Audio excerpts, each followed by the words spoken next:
இது வந்து இந்த டாஸ்கா பார்த்தா கண்டிப்பா நான் ஐ ஷுடன்ட் கிவ் திஸ் ஓகேவா.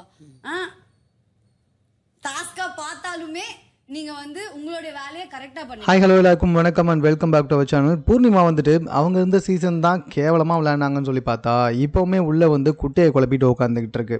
அதாவது நல்லா என்டர்டைன்மெண்ட் பண்ண ஃப்ளஷ் ஃபைட்டர்ஸ்க்கு 2 காயின், அதுக்கப்புறமா மாப் மாயாவிஸ்க்கு ஒரே ஒரு காயின் தான் கொடுத்தாங்களாம். பிகாஸ் ஆஃப் அந்த பூண்டுலாம் இறஞ்சிருந்து தான் அதனால். ஆனால் அந்த பூண்டை வேணும்னே வந்துட்டு கிச்சனில் செய்யாமல் வீட்டில் வந்து உட்காந்து குப்பை போட்டு, அதுவும் வேணும்னே குப்பை போட்ட அந்த டீம் இருக்குல்ல, அதாவது இந்த சாம்பார் ஸ்குவாடா, அந்த டீமுக்கு வந்துட்டு 3 காயினாம். பிகாஸ் ஆஃப் அவங்க வந்துட்டு டாஸ்கில் எதுவுமே என்டர்டைன்மெண்ட்டும் பண்ணலையாம். ஸோ டாஸ்காக பார்த்தா ஒரு காயின் தான் கொடுக்கணும். டாஸ்காக பார்க்கலனா கூட பார்த்தீங்கன்னா இவங்க எல்லாருக்கும் சமைக்கிறாங்கல்ல, அதனால் நான் வந்துட்டு அவங்களுக்கு 3 காயின் அப்படின்ற மாதிரி வந்து சொல்கிறாங்க. இது எப்போ ஏற்றுக்க முடியும்? கிட்டத்தட்ட பிக் பாஸ் வீட்டுக்குள்ளே இந்த 46 நாளில் ஏதாவது ஒரு டீம் போய் சமைச்சிக்கிட்டே தான் இருக்குது.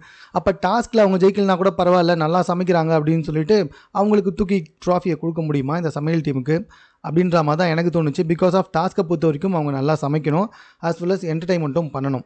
ஆனால் அவங்க எதுவுமே ஸ்டில் இப்போ வரைக்கும் இந்த 4 நாளில் ஒரு இடத்துல கூட என்டர்டைன்மெண்ட்டே பண்ணல. அவங்களுக்குள்ளேயே நிறைய சண்டைகளும் இருக்குது, அவங்க ஒழுங்காக சமைச்சுமே கொடுக்கல. ஸோ அப்படி இருக்கும்பொழுது அவங்க சமைக்கிறாங்க அப்படின்றதுனால பூர்ணிமா வந்துட்டு 3 காயினை தூக்கி அவங்களுக்கு கொடுத்துட்டாங்க. ஸோ அந்த இடத்துல இந்த மற்ற 2 டீமே வந்து சொல்கிறாங்க, இல்லை அவங்க தான் வேணும்னே பூண்டெல்லாம் போட்டாங்க, அவங்க வந்துட்டு அவங்க ஒர்க்கெல்லாம் ஒழுங்காக பண்ணலைன்னு சொன்னாலும் பூர்ணிமா இல்லை அவங்க சமைக்கிறாங்கல்ல எல்லாருக்கும், அதனால் அவங்களுக்கு நான் 3 காயின் கொடுப்பேன் அப்படின்னு சொல்லிட்டு எப்படி அந்த சீசனில் ஒரு கேவலமான ஒரு கேமை விளையாடினாங்களோ இப்போவும் அதே மாதிரி வந்துட்டு காயினை கொடுத்துட்டு போகிறாங்க. ஃபர்ஸ்ட் ஆஃப் ஆல் வந்துட்டு எதுக்காக பிக் பாஸ் உள்ளே வந்த கெஸ்ட்டுக்கிட்ட வந்துட்டு கொடுத்து காயினை கொடுக்க சொன்னார்னே தெரியல. இந்த பூர்ணிமா வந்துட்டு நல்லாவே தெரியுது, அந்த அவங்களே வாயத்தை வந்து சொல்கிறாங்க, நீங்கள் என்டர்டைன்மெண்ட்டாக என்ன எதுவுமே பண்ணல அப்படின்னு சொல்லிட்டு.